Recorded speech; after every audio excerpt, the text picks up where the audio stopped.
Yeah. There we go. Still can't get it working on my X. Oh, Welcome, everybody. What's happening? all right.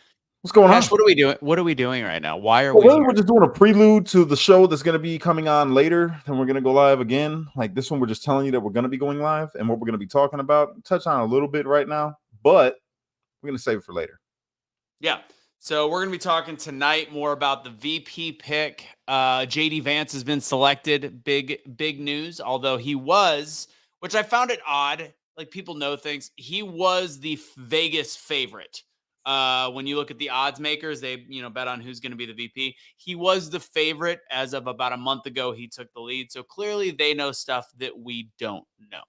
Do you remember in 2020? I couldn't stand JD Vance. I was actually pretty hard on him and against him because I of didn't his know that. comments that he, yeah, man, you don't remember us going live and me like just dissing him because I'm like, yo, this dude's fake. He's a rhino. And I was going in on him because of all the statements that he made against Trump in 2020 or I don't even remember that, to be totally honest. 2016. Yeah. Do not remember. Yeah. So but I find it interesting that he is because I ended up, growing to I guess like him a bit more after I seen his policies and things that he was doing in Ohio and the stances that he was taking. And for me, I think of it as kind of like a redemption thing, like it shows the unity, like how people can excuse me, how people can change their mind and become better. Well, I mean, I think it's key that the fact is that, that's why I like Ted Cruz so much too, is they've been able to bury the hatchet. But you look at the fact that JD Vance, well, I mean, he's been a Trumper for a bit, but he didn't start out that way. And I think it's Definitely key that did not. Yeah, as much as I am not a huge fan of the pick, because I think there's psychological issues we have in this country for the white middle class, independent, left leaning liberal. That they're not going to love the idea of two white guys. But I do think strategically, based on where it was in the country, you're looking at Ohio, you need to make sure you carry Ohio, Pennsylvania, that area. I think that there is a lot of reasons why he chose JD Vance. Also, his age, being young. There's not a lot of things against him. I think there's some pros and cons to this. Well, I think it also could be like he wasn't like a super staunch conservative. True. So that like leans other young voters that may be Democrats towards a JD Vance. Yeah, no, absolutely. So, and then of course you've got the big, it's funny, it's being pushed on the side. Like this is pretty big news that the judges dismissed the classified documents case against Donald Trump. So again, all of these indictments that the left is using, granted, they do have 34 guilty counts, felony counts, that is, they can still say that they got him. But in the instance of the classified documents case, which was the original, the one where his house was stormed, in a 93-page ruling, District Judge Aileen Cannon said the appointment of special counsel Jack Smith violated the Constitution. So now you're showing that the Department of Justice, the justice system, is violating the Constitution against a previous president. That's a pretty big deal. Yeah. And then we're also going to talk about a little bit more about the whole, I'm going to call it an assassination attempt at this point. It is an assassination attempt. Yeah. So talk about that a little bit more later on today when we come back. But yeah, shout out to JD Vance, man. I feel like it's a good pick. Kim loves your hair. Kim Whitaker loves your hair. Oh, thank you. You know what it is? This is beach hair right here. Came back from the beach, took a shower, and I'm like, I'm not gonna wash it. I like it. It's like, why did you have to? I mean, it's not like you people get in the water. So why did you have to wash your hair? I like how you did the you people. You're just trying to be super controversial today. I got you. Spicy. All right, cracker. At least I can swim. Anyways. Oh man, it's good. Because you look like what's the tree I'm thinking of? Where the pineapples fall off of the pineapples. Pineapples grow. No, sorry, coconuts. In the ground. Coconuts. What am I thinking of? What's the trees? Did you hear me? Pineapples grow in the ground, bro. What's the tree that I'm thinking of right now? Why can I not think of the name of this tree?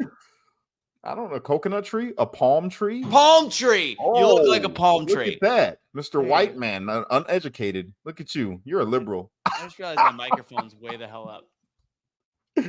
Oh man. But the teaser that I'm going to give maybe about later, I am not as, I've heard you guys talk about the uniting thing. Yeah. And I agree with it to a point.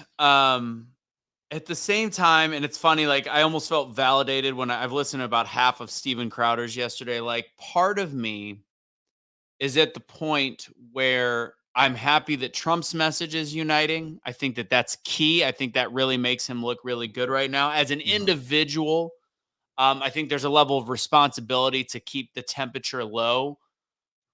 But we've kept the temperature low for so long now that I have trouble not being angry. I have trouble when there is the people on the left that are still saying like, well, he deserved it, or his rhetoric got us here, which is Yeah, complete but what lies are and words? fabrication. Her I get words. angry.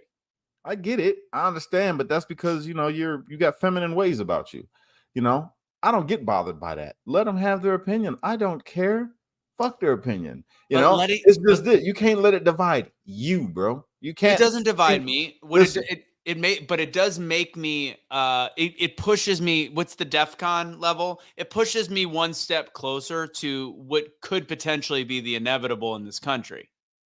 don't push me, cause Because I'm I'm close close to to the the edge. edge. I'm I'm trying. trying not to lose my head. Ha Trump ha ha ha 24. ha. What did you say for the Trump part? Trump 24. That's pretty good. That's pretty good.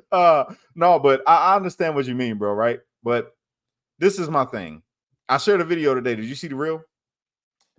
Do you realize I've been gone for 31 days? Do you know how much backed up work I have? Whatever. I know you don't Why don't we support any watch of the my reel stuff. right now, Cash? Okay. But it was a chick that was a liberal, and she was out there heavy against Trump. Big old Trump sign, never Trumper, right?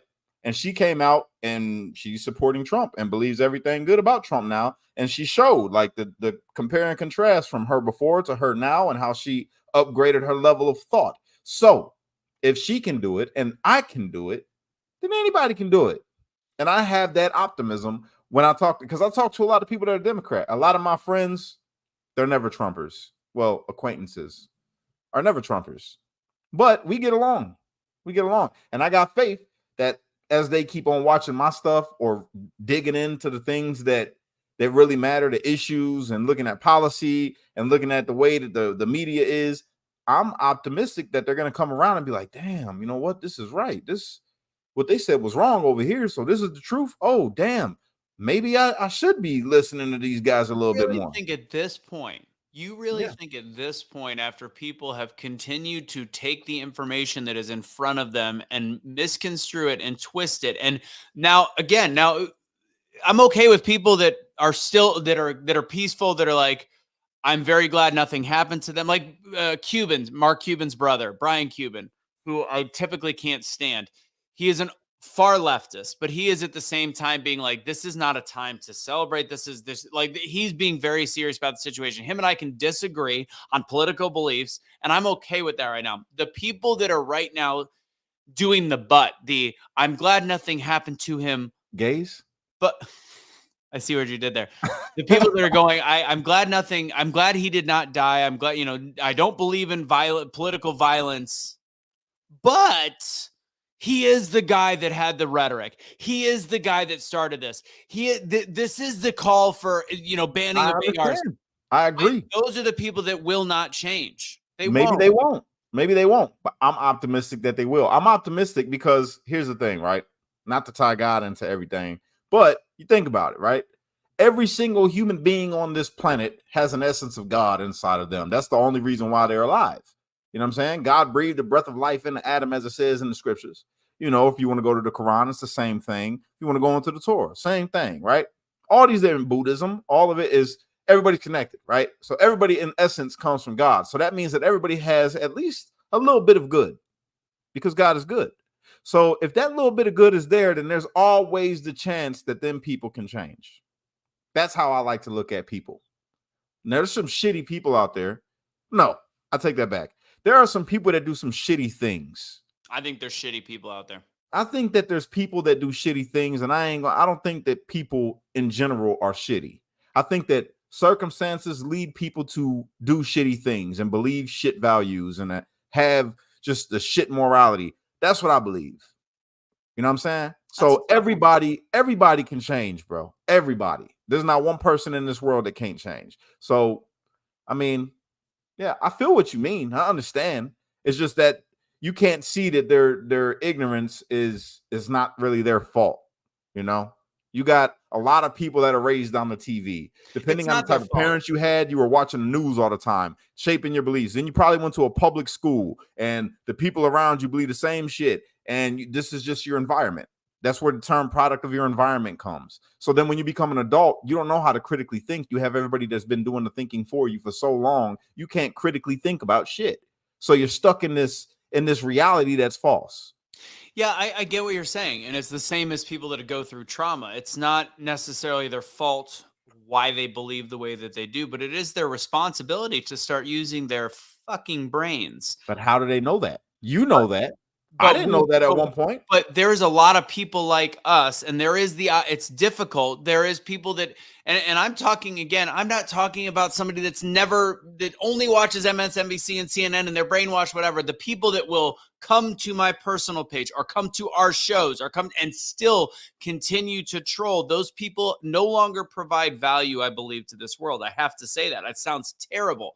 But Got a the people question. that we have been the people that we have given the opportunity to see logic and reason. And again, I'm not always wrong, or I'm not always right. I should say I'm not always right. But fact is, the fact that they can't see outside of their bubble. I've made a lot of changes in my beliefs, but they can't see outside of it specifically to get to the crescendo that was an assassination attempt, where Joe Biden would even call an assassination attempt, and at the same time realize where we are, and they can't see that. I don't think there's hope for those people. Okay. Now, I got a question. You have a dog, right? And this is a good dog. But there's just some fucking people that this dog doesn't like.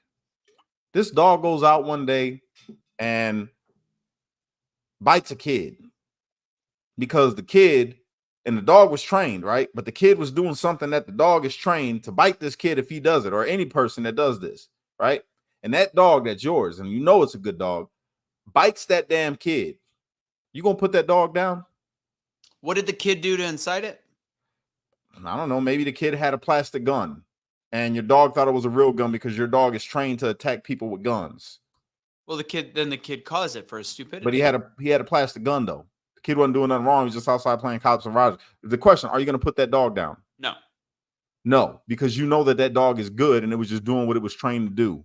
Whereas all the media is going to portray that dog to be a killer and a menace to society, and it needs to be put down. It's probably even the vet. Well, that you're and the outlining. parents. You're outlining the same issue with the media narrative. They're not going to explain the fact there is a nuance. The But my media point stays is- away from nuance. They see a black man killed by a police officer, no matter if he was doing something wrong or not, and it becomes one story. So Right. this kid was doing something, and maybe there was an innocence to the kid, Yeah. but at the same time, he incited it. But the whole Now, point is the dog isn't bad. The dog did something that was bad in the eyes of everybody else around it, except for people who know how dogs are trained to do things like this. They understand. okay. Right? Okay. So you're not willing to put that dog down. Don't put down these whack ass liberals out here that got crazy ass mentalities that are only doing what they've been trained to do. Well, I'm not putting them down. I'm disassociating myself. The same choice that I would have, say I was a neighbor that, heard a story about the dog. And again, I find it a false equivalency. I see your point, but it's a false equivalency in my opinion, when you're comparing the brain of a dog to the brain of a human, where you can't actually have the nuance. But the type of human I was comparing it to is pretty accurate. That I can understand. The fact is, at the end of the day, I have the choice to separate myself. I'm not saying that liberals should be put down like a rabid dog. I think that there is a point where when it comes now in person, I will have the conversation. I think everything is better in person. But when it comes to social media, and this is why I post on my personal page, like if you're under the impression that there's a butt in this assassination attempt, I need to clean out my friend list. And I stand by that. There's just no point anymore. Like I don't need, and they're like, well, don't give up the fight. I go, for 4 years, I've had this existential fight where we have the conversation and I invite the conversation.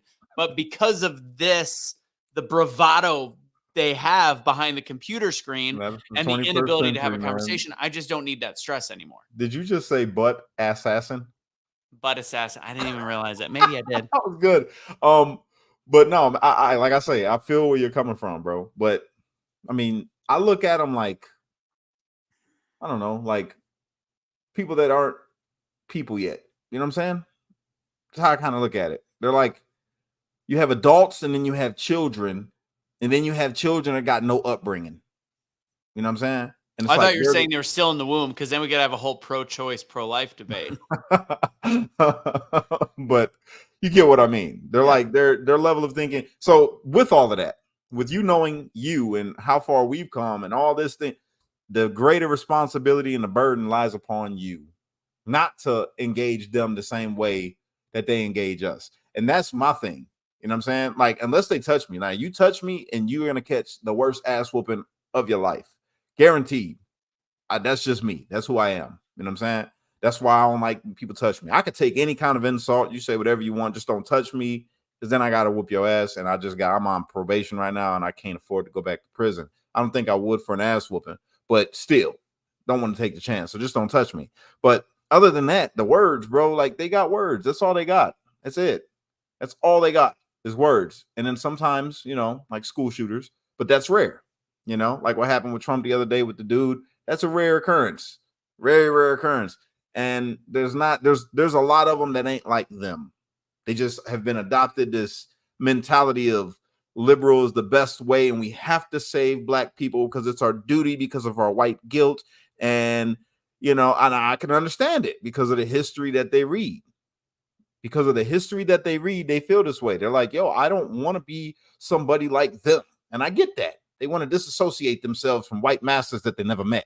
You know what I'm saying? I get it because they've adopted it. It's just like how when I was 14, I adopted I got to have this angry black man mentality because of slavery. It was so bad. And these colonizing motherfuckers, you know what I'm saying?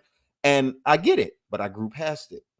Hopefully they can grow past it and be like, yo, I ain't got nothing to do with that. I ain't apologizing to this asshole who wants me to kiss his feet. You know what I'm saying? And that's the true thing that's happening right now. You got people that the Hebrew Israelites, kiss my feet, white man, white woman, or you're going to be slaves when Jesus comes back. That's a real thing that happens. And you got white people to get down and they literally kiss the feet of these dudes, man. So it all comes just to a level of the brain. Some people, you say that it's just words, and I do agree with you to a point when it comes to the social media world. But now that we have had a assassination attempt on Trump, where they're almost victim blaming it on Trump, when you look at the violence over the last however many years, few years, the actual physical violence. I mean, there's the guy that got look, there's a Trump supporter and he got shot and killed in the streets in Portland, Seattle, wherever the hell that was.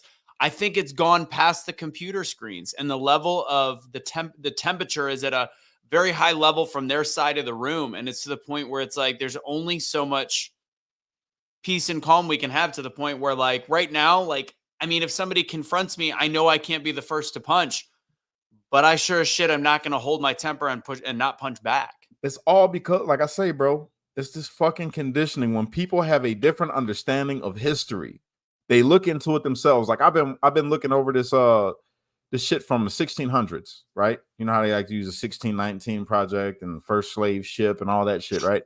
But did you know, this is a fact, and everybody that's watching this right now, you can look this up. This is a fact. Did you know that in the 1600s, 17th century, that the vast majority of slaves and indentured servants in America were Englishmen, Irish, Portuguese, and Scottish? There was also Africans, but the vast majority of them was English. They were so-called white. This is before the term white was invented. Did you know that? I did not. Yeah.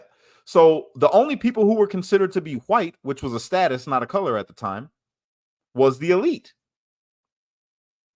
So then we get into Bacon's Rebellion. See, and at this time, before Bacon's Rebellion, did you know that a white person and a black person, or a free person and a slave, or however you want to, they can all get married? There was no racial, they didn't care if you married. What are we talking? What the 1600s. 1600. Okay. You had freed European women marrying African slaves or indentured servants and having families, which is what led the lawmakers, the colonial lawmakers of the time, to create the anti-miscegenation law, which prohibited freed women, white European women, only European, okay, from marrying anybody that wasn't a white man. This is when the first law came in, the separating race or color. And where was that done? In Maryland. So it was in the United States. It was in the this is all right here, Jamestown, all that shit. This is in the colonies. Interesting.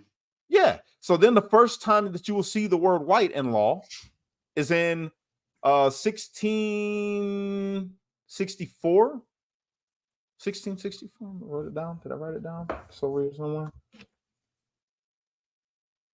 No, I didn't write it down. It was in like 1664, I believe, or 1684. Something like that. It was in the late 1600s, second half of the 1600s. Okay. 17th century, 1600s, legal. 1664. There you go. It was in 1664. Man, I love my brain. It just works good, bro. You know, that's pretty cool. But yeah, 1664 was the first time that you will ever see it written into law like that. And it also created a new social class, because before Bacon's Rebellion, and during Bacon's Rebellion, which people that know about Bacon's Rebellion was what? The white and black and native people that came together to fight against the elite, because they were creating harsher laws, because there was no more influx of British or English indentured servants and slaves. So they were creating harsher punishments for the laws that were already in existence to keep people in servitude, to keep white people in servitude for longer, because at first it was just a contract. There was also perpetual slavery at the time. Don't get it twisted. But there was also indentured servitude. And another thing that is not talked about, and this is why history is important, but at that time, before Bacon's Rebellion, it wasn't only white people that had slaves. You had freed African, so-called African. You had freed natives and freed whites that all owned slaves. But we only learn about the European, the colonizer. So why is this important? It's important because you got a whole bunch of things that get put out in the media to make it black feel they have to be angry at white because of slavery. This is really one of the biggest talking points of the liberals. This is what makes them have so much ground. Why so many liberal whites want to defend blacks, because they feel that they were victims. And not to say that black people at that time weren't victims, they were, you know what I'm saying? But we ain't there. And you can't, and the whole reparations discussion.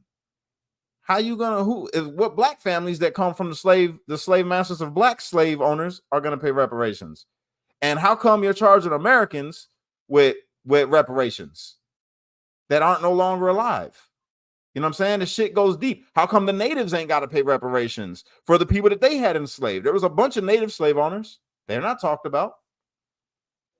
It's always geared towards white and black. And this is the whole point of this. When Bacon's Rebellion happened, they said we ain't never going to have this shit happen again. So they furthered the laws. They amended some of the laws and made them even harsher. All right. But it created the white people. This is when they referred to whites, the European or the lighter skinned people, as white, is because they wanted them to identify more with the people up here, the elites, instead of the people that they lived with, because all them slaves and indentured servants lived together. This is recorded in history. You can look it up. The blacks and whites lived together, just like, and the natives lived together like how we are today, living all together in the same. Wasn't no redlining, none of that. If you were not the elite, you lived with the common folk. And if you was an indentured servant and a slave, these are your quarters over here. You guys are all together. You're the same. But when they said, okay, now look, after Bacon, now you're white. Okay. So you don't got to stay here. You could go over there. Even though it's the same shit, it's just you're not with these guys anymore. Now we're going to put the separation and make you think that you're not like them. The working class white man today and back in the past, and the working class white woman and the working class black man and black woman have more in common with each other than the white people that are working class have with the elite. And they separated that by making them think, well, we're white, so we don't have anything in common with these people. Yeah, you go to the same stores, you buy the same food, you got the same taxation, you got everything is the same, but they created the division. And it's lingered on to today. It's lingered on to today. You got real quick, like a person to be quick to call a black person a nigga, or a black person to call a white person a cracker, or however you want to look at it, because they think that they're somehow separate. So who cares? There's a black, now they got this negative stigma on black. Black is bad, black is slave, black is violent, black man take your daughter and do something to her in the barn, all types of crazy shit. And it's only to create the divide so that another Bacon's Rebellion will never happen, where you got all people that are on the lower level coming together and saying, we ain't going for this no more. We see what you're doing to us. But now there's no more us. There's us as black, you as white, and you're just like them. What's it called? Bacon's Rebellion? Bacon's Rebellion. Look it up. BACON? Yep. Bacon. Like bacon. Bacon. Yep. Ironically, then they police... whatever. Anyways, I'm telling you, bro, it's real interesting. If you go back and you start reading this, and I challenge you to go and look at a lot of different lectures that are given at these campuses, and from before, not like today's liberals, but the 1990s era of liberal, where they had common sense and was really trying to unite people and stop the racial division and all of that.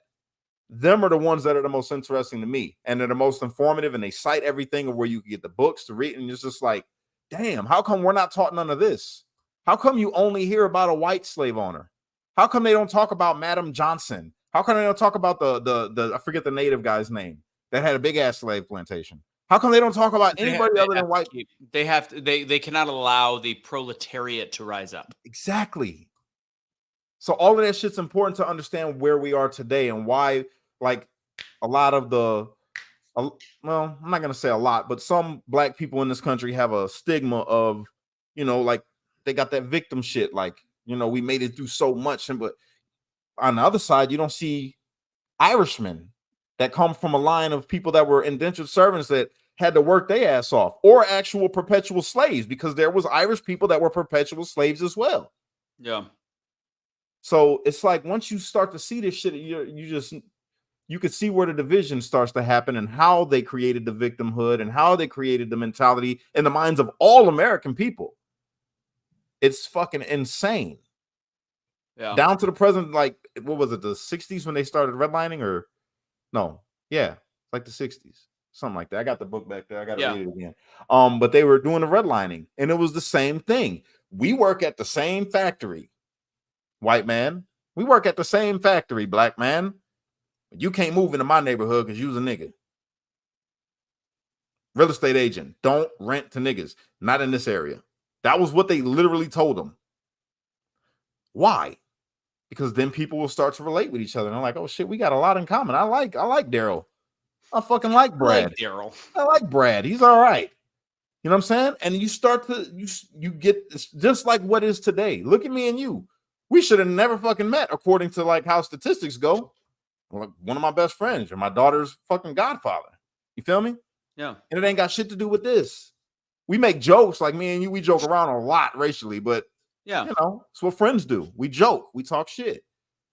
And if we could get everybody else to be on that kind of page, then it's a game changer. This is why I say we don't differentiate ourselves.